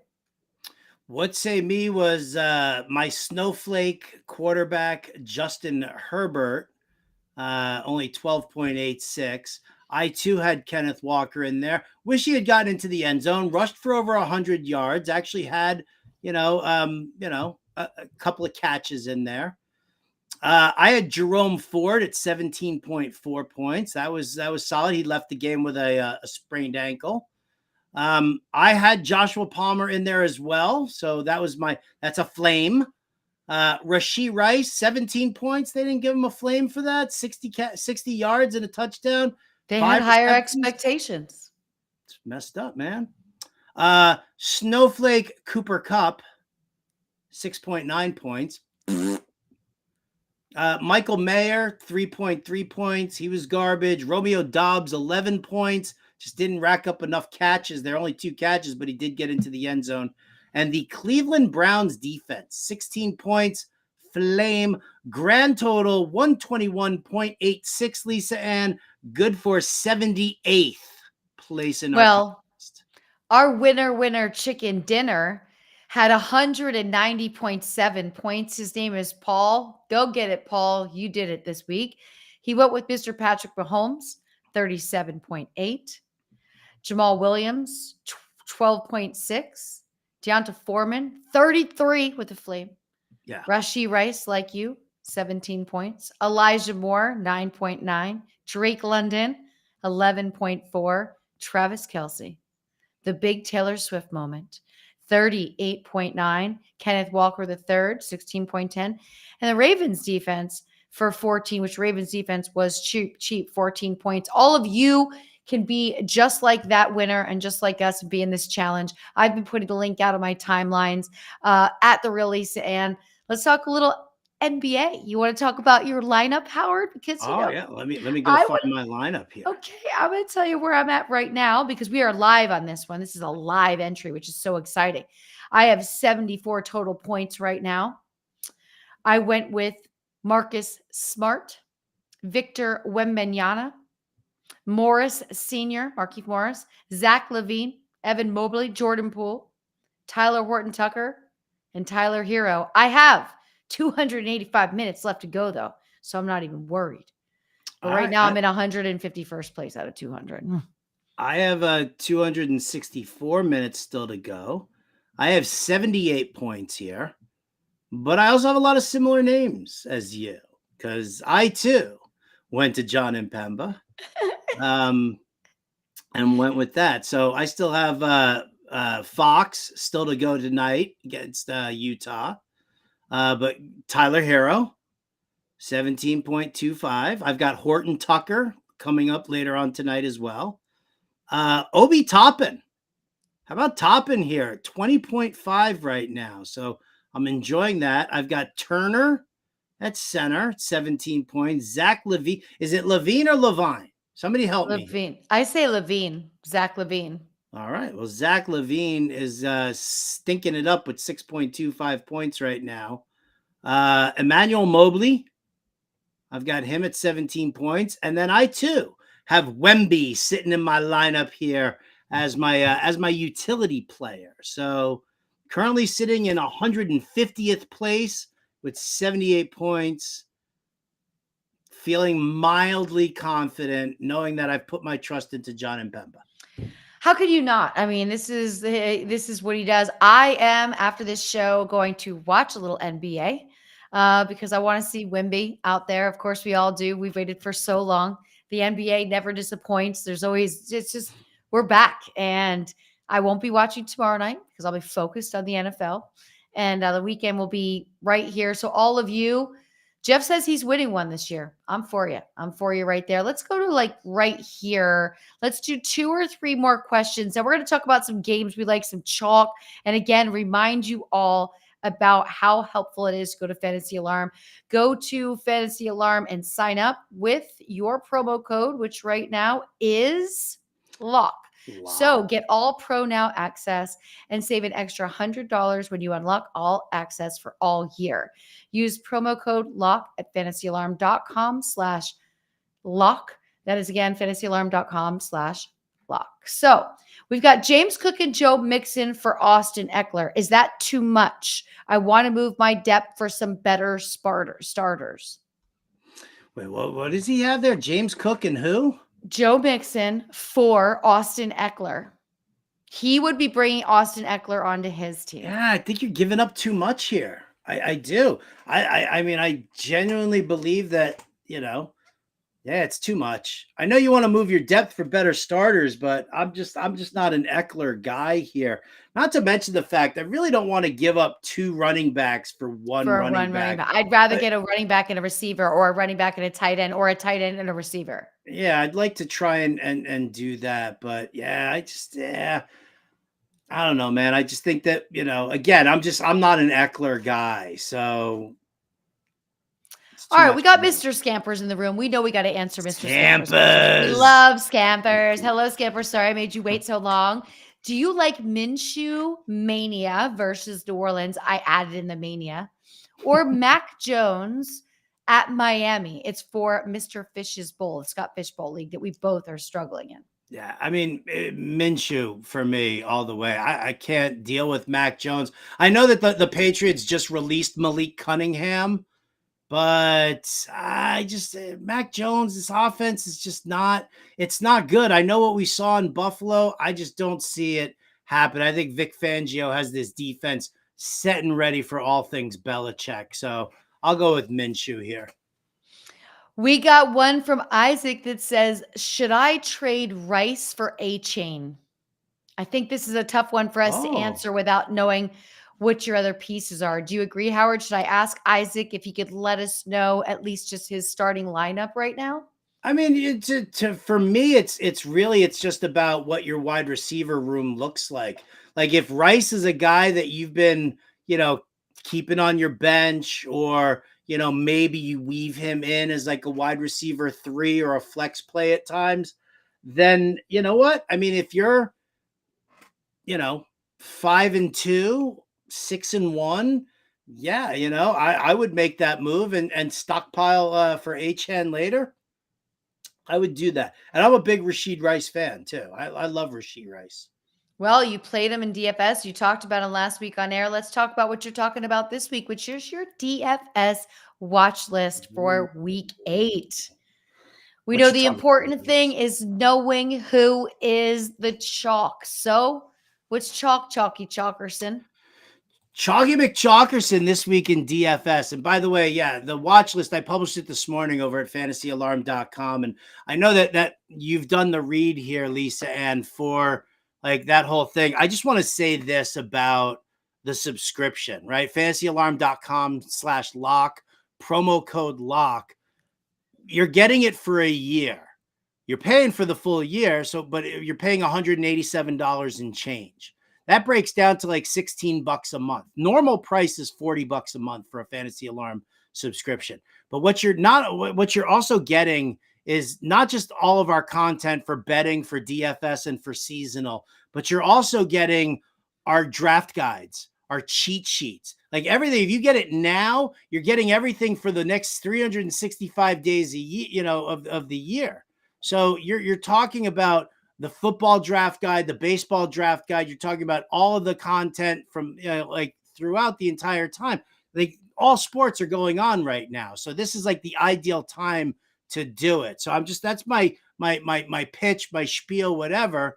And you can look at the watch list and see what I've done. So chalk guys this week, I think everybody's going to be in on the Patrick Mahomes, Travis Kelce tandem. We saw it explode last week against the Chargers. It's a good matchup for them again this week.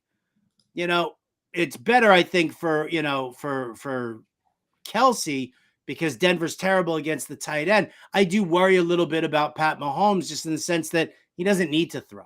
You can just let Pacheco run all over Denver. You take command of the game, and that's what happens there. But I think everybody's going to be in on that. I also think everybody's going to be in on Lamar Jackson,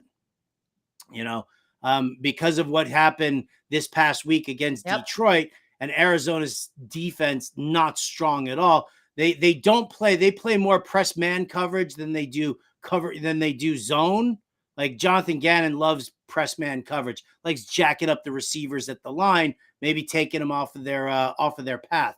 But Arizona doesn't blitz at all, right? They blitz like Detroit does. And when you leave Lamar Jackson to his own devices there, and you're not, chasing him all over the field, then all of a sudden he, if the receivers can get past the corners, it's going to be a problem there. And I think a lot of people are going to do that. In the watch list, I post the optimal lineups from what the playbook, what you could have built. And it was pretty funny on National Tight End Day last Sunday. If you started Kelce and you used Mark Andrews as your flex play, and you had Pat Mahomes there, then it popped. There was enough value. Joshua Palmer, Rashid Rice, like all these guys who were like super cheap. Josh Downs, you could get all those guys in there and help offset some of that cost.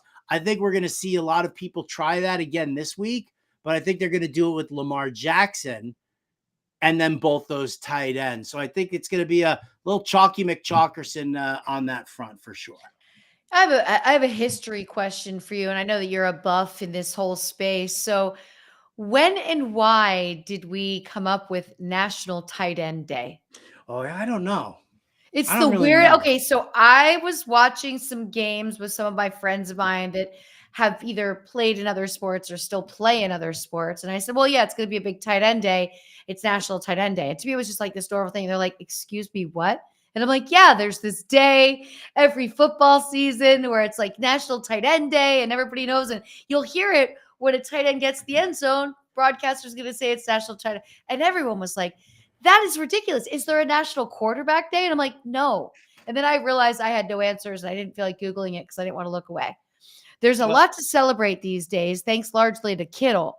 While wearing a microphone during a game in 2018, Kittle fawned on the sideline over a touchdown catch by a teammate Garrett Selleck and joked that it was like National Tight Ends Day. So the first National Tight Ends Day was October 27th of 2019. So that was the first one that they officially had here. I mean, it's, So it could have come from this Kittle story in 2018. Yeah, the next year they decided to make it a real day. They're trying to glam up a garbage position. It works. It works. It works every week, every season. It's when, if you have if you're at a super flex, you'd be better off playing maybe two of the right tight ends versus a tight end and a quarterback. So I had to ask you because I knew you would know, are there any teams that you are heavily interested in stacking this week in DFS? And for those of you who don't know, you could have all this information to yourself at the Fantasy Alarm. You could have. You definitely could have. Well, I mean, you still can. You can go I'll tell now. you what. So I like two moderately sneaky stacks. One I think will be a little bit chalkier than the other. But I like the Texans. Going with CJ Stroud, Nico Collins, Dalton Schultz. Going up against the Carolina Panthers. So the Panthers, all right, so Jeremy Chin, their safety, gone. JC Horn, gone. Von Bell, questionable. Xavier Woods, questionable. This Carolina Panthers secondary has been decimated. Week 1, this was a great secondary. Week 2, it was a good secondary. Week 3, wheels start falling off the wagon a little bit here until now what you see is that the defense has just been, just pulverized. So CJ Stroud coming off of the bye week, Nico Collins, and then Dalton Schultz, because, there's no Jeremy Chin there and their linebackers really aren't going to be able to handle the back and forth with stuff in the run and trying to sit in coverage. So I think the Texans win. I think a lot of people love CJ Stroud. And so I think that'll be a little bit chalkier, but to our argument, or not argument, but debate, being on opposite sides of Derek Carr, I think Derek Carr, Alvin Kamara, and Chris Olave becomes a really nice stack. Now you could, instead of Olave, you could go Michael Thomas if you think that this, this speeding thing was problematic. But I think against the Indianapolis Colts, I think you can run against the Colts with Kamara. And I think that, we see Derek Carr with the massive checkdowns to him. I think it's just going to kind of open things up a little bit more downfield against these very, very suspect cornerbacks for Indianapolis. So Saints and Texans could be very, very intriguing, Lisa Ann. Very intriguing. I love this. I love how well CJ Stroud has played this season. And also the shares that I have of Nico Collins that were super cheap and just like, hey, again, this comes from me having a connection with a Houston radio station. And one of the hosts always texts me during camp. And he's like, hey, you should watch this kid. Last year it was Dameon Pierce. This year it was Nico Collins. I was like, all right, I'll draft him. He's sitting there. But again, reminding everybody that rounds 9 on can really help you win a league if you were paying attention earlier before draft season started. It seems like that's when your local leagues, your friends kind of fall apart. By round 7, 8, 9, they're grabbing at straws, or they're grabbing older players that they're familiar with their names. I was surprised that I was in leagues where Leonard Fournette was getting drafted without even having a team when there were still other players like a Nico Collins available out there. I just, what it is? What it is too? I like about Collins. I think that he kind of flies under the radar a lot. Just being on the Texans, and that he's kind of been a little bit of a disappointment in the first couple of seasons, right? I thought that a lot of people were a little bit more bullish on him. And so to see that happen, I like him this week though. And I love the fact that you've got this inside scoop now into the Texans. Yes, I have. I have quite a few in different cities, and it is really helpful, and it's fun because then you get to actually talk with them throughout the season about a player that they gave you the little hunch on, and there you rolled with it. We've got a question here from Matt. Matt says, hello, Hello. I want to trade away Keenan, James Cook, Marquise Brown for Jamar Chase. Can I offer? ? I mean, you can, but I mean, if that's Keenan Allen and not like Keenan Ivory Waynes or Keenan Thompson, right? Then I've got an issue with the fact that you're Keenan giving Allen's up. having a great season. Keenan Allen's having a great season. season. He's a I know. great player. He's Justin Herbert's security blanket. So I feel like you could give Keenan Allen and James Cook and keep Marquise Brown for yourself. I mean, I don't think you need that extra. I don't think you need that extra bite in there. If you're definitely going to give away Keenan Allen, then you don't need to include Marquise Brown in this deal. I would have a really hard time giving up Keenan Allen. That comes from somebody who just didn't draft Keenan Allen this season. Because I was like, this is probably, what was I thinking? I knew Mike Williams was going to get injured. I drafted Mike Williams. I went for youth. I didn't think it through, but I also didn't predict this type of a season. I mean, Keenan Allen is playing better than last year. Just unbelievable. This system's working for one Keenan Allen. Yes, it definitely is. It would have worked for Mike Williams as well. It's why we see it working for Joshua Palmer here. Who knows? Maybe that Kellen Moore guy wasn't so bad after all, Dallas. Let's go to some spreads and totals. Let's. Point spreads to watch right here, Howard Bender. Tampa Bay at Buffalo. Right now, it is -8.5. I'm a little intrigued by this one here because I think that, everybody's going to say Buffalo's got a rebound from this loss. Todd Bowles is not Bill Belichick, so he's not going to be able to scheme against him. Like, I think everybody's going to, bank on Buffalo being at home and like a retribution game, which puts me on to Tampa Bay here with a backdoor cover. So my lean right now is the Bucks plus the points. Next one, you've got Atlanta -2.5 at Tennessee. Well, you never bet against Mike Vrabel when he's a home underdog, right? You never bet against Mike Vrabel when he's a home underdog. Unless, of course, now you realize that Atlanta's defense is rock solid and you're going to be shuffling out Will Levis / Malik Willis on this roster here. My lean is Atlanta. Screw the narrative of Vrabel as a home dog. Yeah, that gets wiped out with all of the other variables and factors. Minnesota at Green Bay -1. How in the world is Green Bay favored against at home after Minnesota beats San Francisco? I think that's absolutely insane, isn't it? That's the craziest thing I've ever heard. Look at what Jordan Addison did. That's what the public is screaming. Jordan Love looks terrible. It's even crazier when your coach has to come out and say, we haven't lost faith yet in Jordan Love, but yet somehow the books believe that they have the advantage. So I agree with you with that. We got 3 minutes. Don't worry. My timer is set. It's 3 minutes, 8 seconds. You'll hear it. You'll know. Baltimore -8.5 at Arizona. I love this spot here. If Todd Monken's offense really does take off, I got to dive in deeper to the coverage schemes and how the Ravens wide receivers handle press man coverage. I think that's going to be a very interesting thing. You've also got the travel across country, so it does make me a little nervous. I'm leaning Baltimore, but I have to research more. I want to remind everybody that we got a little something going on with Fantasy Alarm and BetMGM. Get up to $1,500 paid back in bonus bets if your first bet loses. There's no promo code with this. You're going to sign up through our link to automatically activate the offer. fantasyalarm.com/betmgm.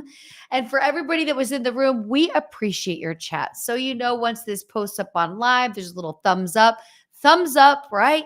Share this. Come back here for not just our show every week, but for every other show here on the network. And Howard, I know this is going to be a tough week at home for you because your New York Jets are facing your wife's New York Giants. So I'm going to be praying for you. I'll light a candle. I'll think of you. Maybe if I get a wily mode, I will take a gummy bear and put it in water. I wanted to know, if you left it in for more than a day, does it keep growing?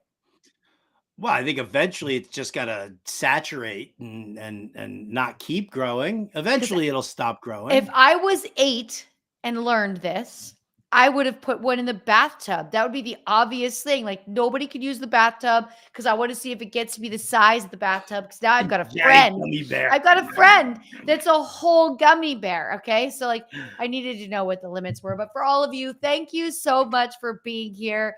Make sure you check out everything that Fantasy Alarm has to offer. I will be watching our DFS lineup, which we both got from John and Pemba at the Playbook. To all of you, another great week in the books. Lisa Ann, Howard Bender right here for Lisa Ann Does Fantasy on the Bettor Network and Fantasy Alarm. Thank you, Brian Burns. Thank you, Matt Deutsch.